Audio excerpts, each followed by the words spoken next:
que ya la doctora Gina dijo todo lo que yo iba a decir. Esa es la idea fundamental.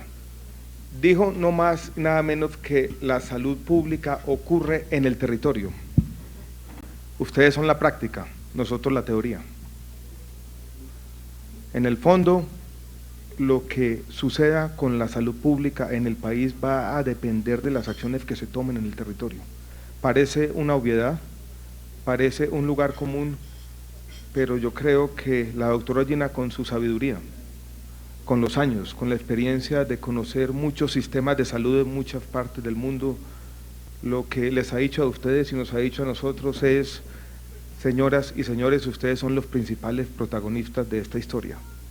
Y tenemos que tener un encuentro como hoy, compartir experiencias, mostrar nosotros cómo hacemos la regulación, encargarnos, doctora Gina, usted lo dice muy bien, que el plan decenal de salud pública no se quede como un libro muy bonito, sino que trascienda, y trascienda en lo que tiene que trascender, y esos mejores resultados de salud para la gente. Y ese, en últimas, es el objetivo, dijéramos, de este encuentro aquí, de que ustedes sean conscientes de que en el fondo lo que va a pasar en el territorio depende de las capacidades que se van a acumular y de la labor que se hace todos los días. Yo voy a organizar mi presentación de dos maneras, voy a hacer una respuesta rápida a dos o tres cositas, y voy a tratar de hacer una presentación que tiene más que un objetivo pedagógico, un objetivo de otra naturaleza, y es de crear conciencia, como lo dice la doctora Gina, que estamos avanzando, que este no es un sector como se presenta muchas veces a los medios de comunicación, plagado o de inoperancia estatal, o de corrupción, o de desidia. Todo lo contrario. Este es un sector donde la gente se levanta todos los días a trabajar y donde el 99% de la gente lo hace pensando en el bienestar general. Y donde hemos avanzado todos. Y donde tenemos, por lo menos una vez al año, que sacar pecho. Entonces les voy a dar algunas razones en mi presentación para que no yo, todos, no un gobierno, el Estado, no el Estado solamente, la sociedad, saquemos pecho de algunos logros que son innegables. Hay algunos temitas puntuales, dificultades de afiliación. Estamos preparando un decreto que redefine esas reglas de afiliación y que tiene en cuenta algunas de las cosas que se dicen aquí. Compromiso que voy a asumir desde ya es mandarles ese decreto hoy mismo para que hagamos comentarios y podamos construir colectivamente, dijéramos, en ese contexto. Yo creo que algunas de las cosas que se han dicho las podemos incorporar allí. Tenemos un compromiso en el Ministerio de tener lista la base de datos en línea, transaccional, antes del mes de agosto. Yo creo que eso va a ser, dijéramos, una gran ventaja para todos, el RUAF, que todos podamos acceder desde cualquier parte. Vamos mañana a Guainía, donde acaba de terminar la consulta previa para poder tener un modelo de salud distinto en nuestras zonas dispersas, donde el aseguramiento, como ha sido concebido desde el centro, casi es un lugar común, no funciona bien.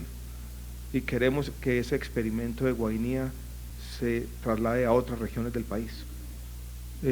Quiero que le pongan atención también a ese decreto, a ese experimento, que yo creo que va a ser importante para muchas regiones del país, donde yo creo que también tenemos un avance significativo. Voy a pasar ya entonces a el grueso de mi presentación. Ayer estuve en Medellín, en los 60 años de Confama, y cuando estaba preparando, no ayer sino antier por la noche, lo que iba a decir allí, estaba revisando unos documentos, y me encontré por casualidad con un libro de un teórico del desarrollo que vivió en Colombia. Y digo por casualidad porque estaba buscando cuál era la situación de salud de nuestro país en el año en que fue fundado Confama, el año 1954.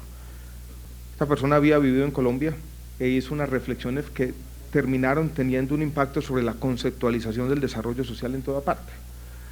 Y al observar la sociedad colombiana, por allá hace ya 60 años, acuñó una frase que yo he repetido en otras instancias, pero que quiero repetir aquí porque va a ser el objeto de mis diatribas. Él dijo: en América Latina en general y en Colombia en particular sufrimos de fracasomanía. Esto es de la incapacidad de muchas veces de reconocer los logros. Los avances que siempre son parciales y siempre son incompletos. Esta va a ser una agenda que nunca se va a cerrar. Nunca vamos a tener una reforma a la salud definitiva. Nunca vamos a poder irnos a la casa y decir la tarea está hecha. Cuando a mí me dicen como ministro de Salud que me califique, que me ponga una nota, que es una pregunta un poco extraña, siempre digo no puede ser más de 3, porque cualquier cosa que hagamos siempre va a estar por debajo de las expectativas de la gente, que son siempre crecientes. Pero eso no implica que estamos fracasando.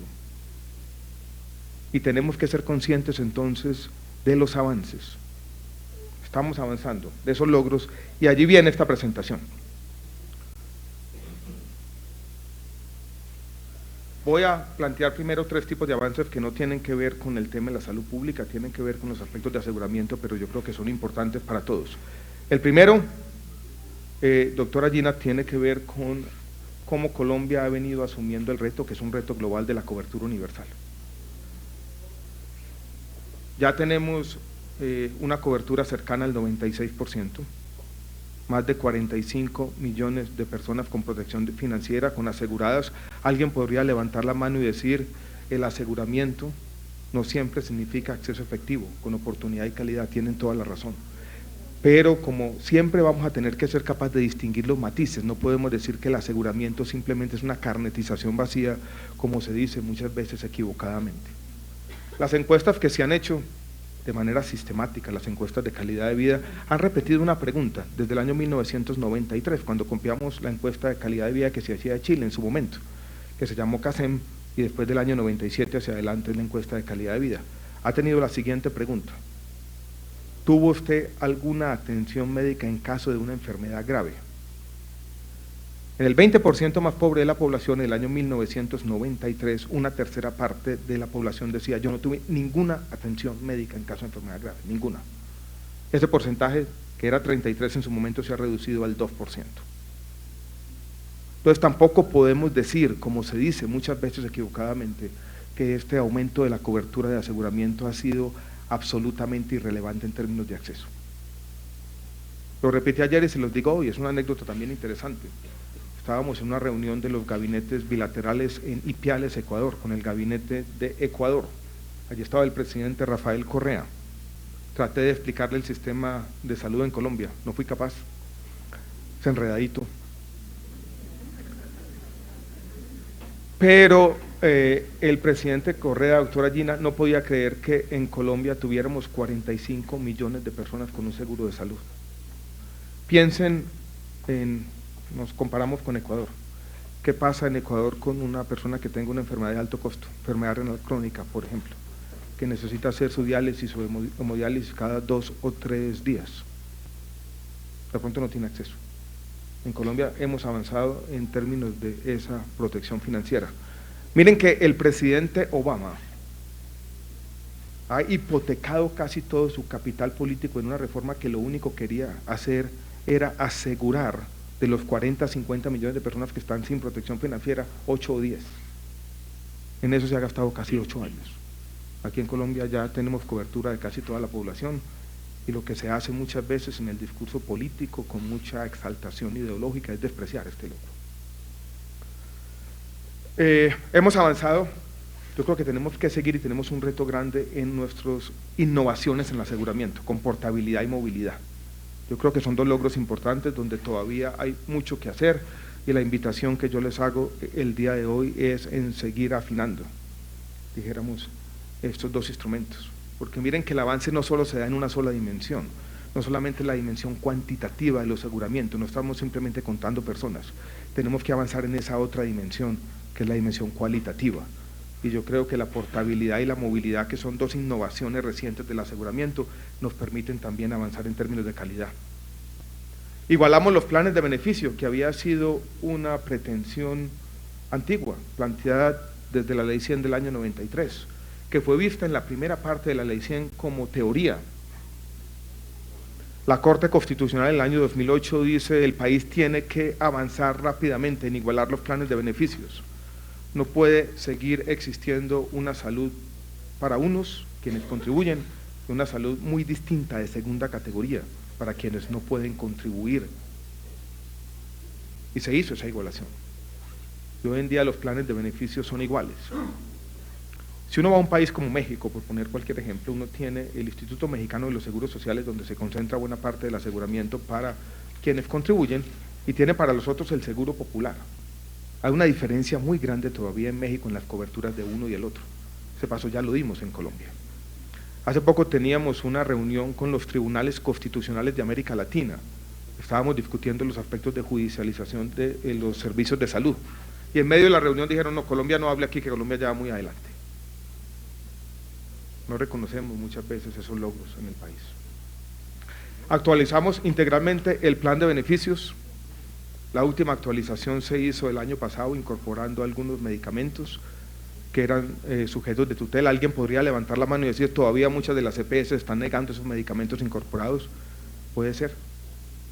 Y no podemos permitir que eso pase, y tenemos que ser todos vigilantes de que estos logros no se queden en teoría, sino que pasen en la práctica y redunden en lo que tienen que redundar, en mejores resultados de salud para la gente.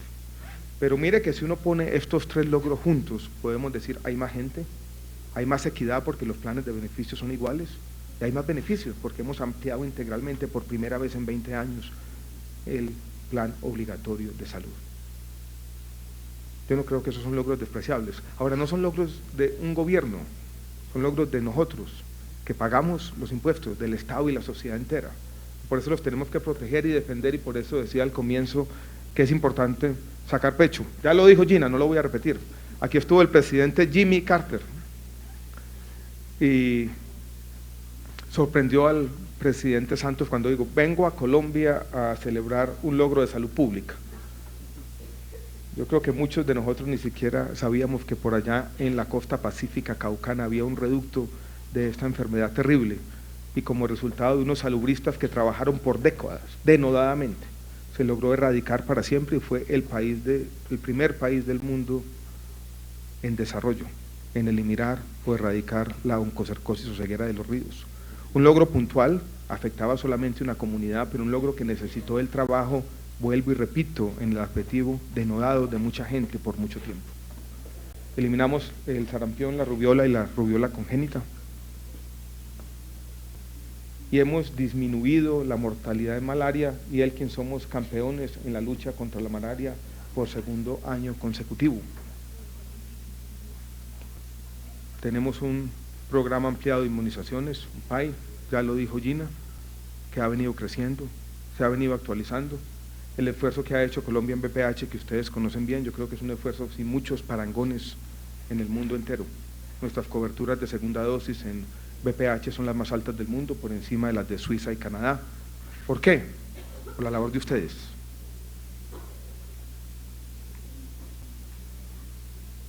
Tenemos nuestro plan decenal de salud pública, tenemos una conversación como la que estamos teniendo hoy en día. Hay muchas cosas que afinar, y el gran reto, ya lo dije y lo repito y lo reitero, es pasar de la teoría a la práctica.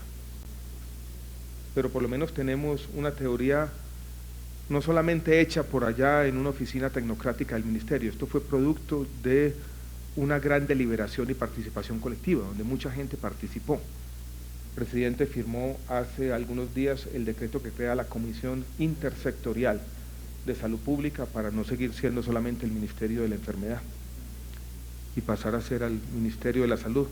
Ya lo dijo la doctora Gina, las enfermedades no transmisibles son nuestro gran desafío, y dependen primero de esas acciones intersectoriales de la gente y después del ministerio.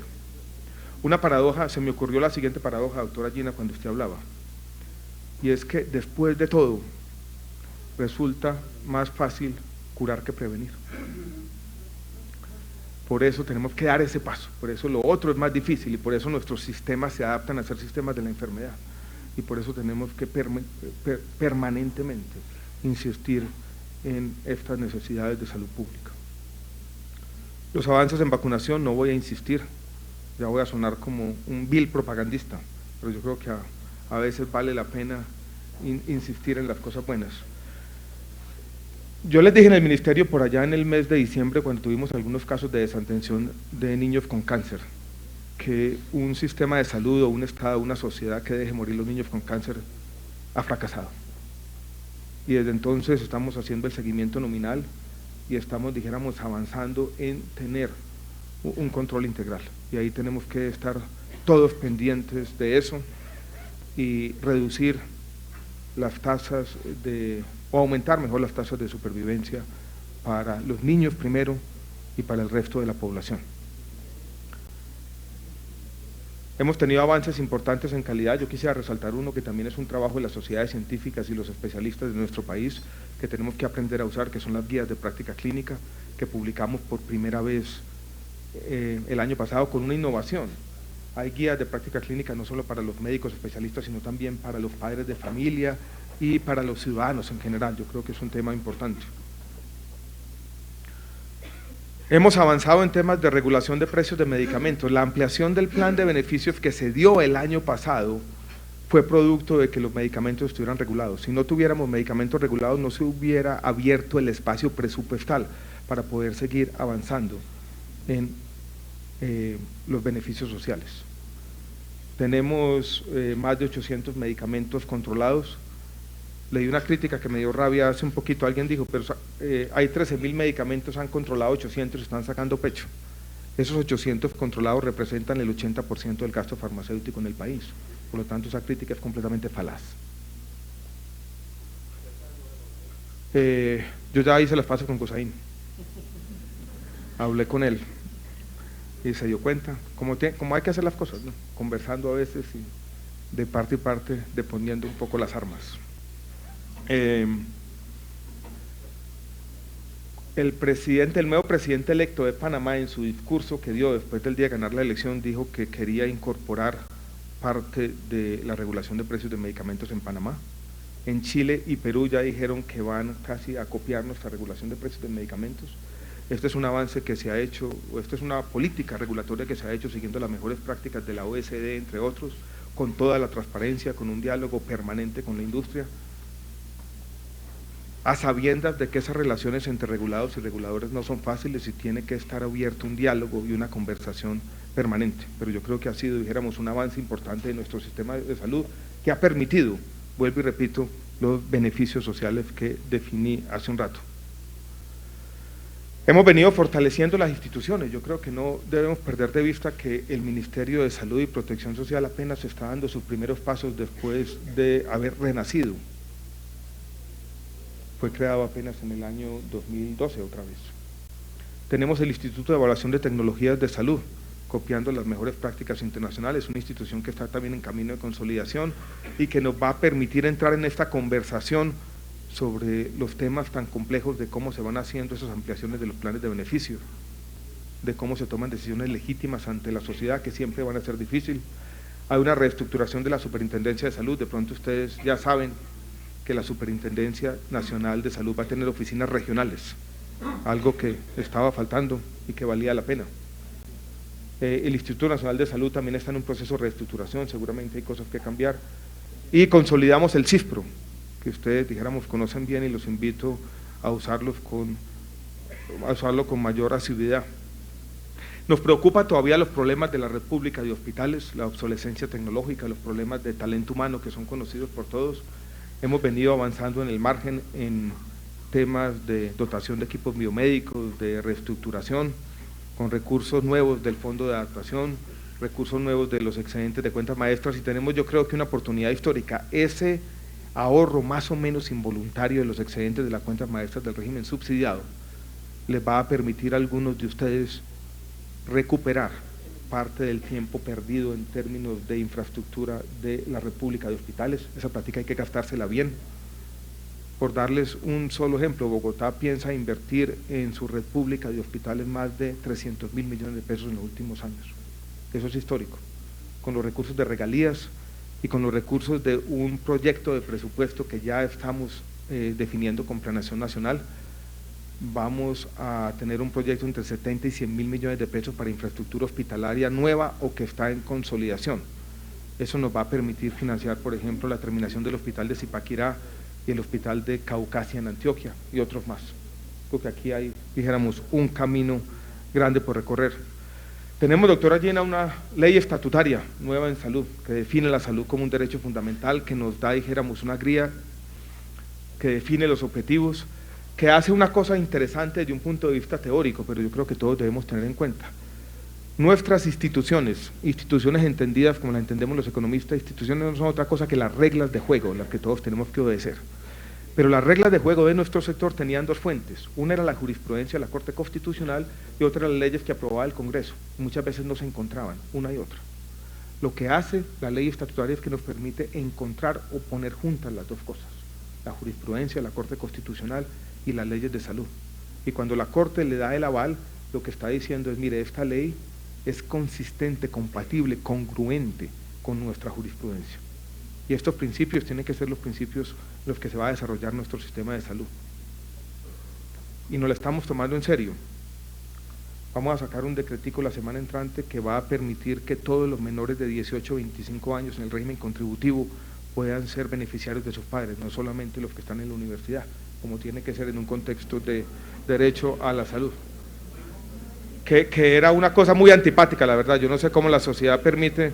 Imagínense en dos muchachos, uno tiene recursos para ir a la universidad, pasa y puede ser beneficiario de su padre, el otro, la familia no pudo conseguir la plata, el hombre queda en el aire, sin empleo y sin salud. Una gran injusticia que había que corregir. Pasar de la teoría a la práctica. Yo creo que en los temas de sostenibilidad, la verdad que el sistema nuestro de salud estuvo al borde y todavía tenemos muchos problemas financieros que no queremos negar. Estuvo al borde de casi una quiebra sistémica, por muchas razones que yo no quiero hacer un recuento. Pero si uno empieza a ver cómo hemos ido resolviendo esta crisis y cómo hemos ido peldaño tras peldaño, sin llegar todavía a donde queremos llegar, pero peldaño tras peldaño ir construyendo entre todos una institución, el giro directo del régimen subsidiado. Yo he cambiado mi conceptualización del giro directo del régimen subsidiado. Antes se veía como un instrumento casi transitorio de emergencia para resolver un problema de flujo de recursos. Yo no lo veo así. Yo veo el giro directo del régimen subsidiado, lo conceptualizo como una forma de hacer compatible un sistema como el nuestro de aseguramiento, o sea, más basado en un subsidio a la demanda, con la necesidad de sostenibilidad y flujo de recursos ciertos hacia la oferta pública, que es fundamental. Es una forma de juntar las dos cosas, de hacer compatible esa oferta pública con un sistema de aseguramiento. Y ese giro directo, lo saben algunos de ustedes, yo creo que ha sido la salvación de buena parte de la República, sobre todo de la red primaria, con todos los problemas que tenemos todavía. Ese es un primer peldañito que se fue subiendo. Después vino la 1608, que también nos permitió avanzar en algunas dimensiones importantes. Una de ellas ha sido, por ejemplo, la compra de cartera, que ha beneficiado a algunas de las instituciones de tercer nivel públicas, sobre todo en los últimos meses. Otra, la forma como fuimos, y yo creo que en eso fuimos tal vez demasiado tímidos en la 1608 con el tema de los aportes patronales y la necesidad de tener un subsidio de oferta puro. Aquí el subsidio de oferta, dijéramos, nunca existió porque siempre tenía que estar cruzado contra venta de servicios, con los aportes patronales que ya llegaban directamente como una forma de subsidiar, si se quiere, los costos de la nómina de los hospitales. Eso quedó hasta el año 2014. Yo creo que hay que avanzarlo o llevarlo un poco más allá, y con la liberación de los recursos de cuentas maestras. Con la forma como en la misma ley 1608 nos permitió resolver las glosas, y cómo esos recursos del FOSIGA estaban allá atascados y no fluían hacia el sistema. Ya no se volvió a decir que la plata del FOSIGA está en TES, y es porque ya la plata del FOSIGA se acabó, se pagó toda. La plata, dijéramos, del pasado, no el flujo corriente, sino unos recursos acumulados que iban a pagar las deudas. Otro peldaño que fue accediéndose. Y aquí, dijéramos, hay una lista grande, hay algunos temas, recuerden, esto no tiene descanso, problemas emergentes. El tema del no-POS del subsidiado está creciendo, no hay una fuente cierta de recursos, vamos a hacer, dijéramos, unas transferencias, pero ahí tenemos que actuar. Pero yo creo que podemos decir hoy que con esta serie de medidas los problemas financieros del sector por lo menos se han estabilizado y ya no podemos decir, como se decía hace un tiempo, que íbamos en una trayectoria insostenible. Pero esto es una labor, dijéramos, de todos los días y de todos. No voy a, dijéramos, insistir mucho, pero tenemos, dijéramos, muchos retos. Esto es simplemente una lista que no pretende ser exhaustiva. Los retos de nuestro modelo de zonas dispersas, los retos de la política farmacéutica, sobre todo en lo que tiene que ver no control de precios de medicamentos, sino incentivar la competencia, sobre todo competencia en los biotecnológicos. Ahí tenemos un borrador de decreto que queremos dejar listo antes de agosto. Los temas de salud mental en Colombia, Gina, tienen, dijéramos, un componente, una dificultad adicional, y es el conflicto. Yo creo que el PAPSIBI, o este programa de atención psicosocial a las víctimas del conflicto, es uno de esos grandes retos del conflicto. Tenemos ahí unos recursos, en eso ha venido avanzando, pero a eso nos vamos a tener que aplicar y dedicar por mucho tiempo. Tenemos los retos de depuración y habilitación de la CPS hacia adelante.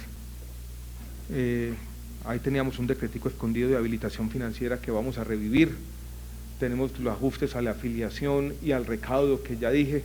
Y bueno, para quienes están preocupados por la República, la preocupación fundamental que yo tengo, y la pregunta que no tengo todavía una respuesta directa, es ¿qué va a pasar con las deudas de las EPS liquidadas con la República?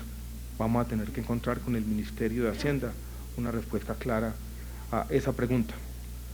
Pero yo quise hacer un poco de este recuento, y me perdonarán por ser exhaustivo, porque quiero invitarlos a dejar atrás la fracasomanía, a sacar pecho, a exaltar la labor. Yo quiero exaltar la labor que ustedes hacen todos los días y a decir, a pesar de todo, hemos avanzado y tenemos algo de qué enorgullecernos.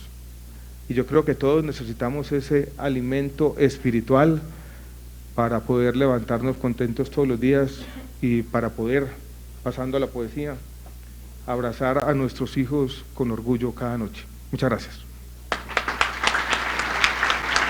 La participación del doctor Alejandro Gaviria Uribe en el Seminario Gestión de la Salud Pública.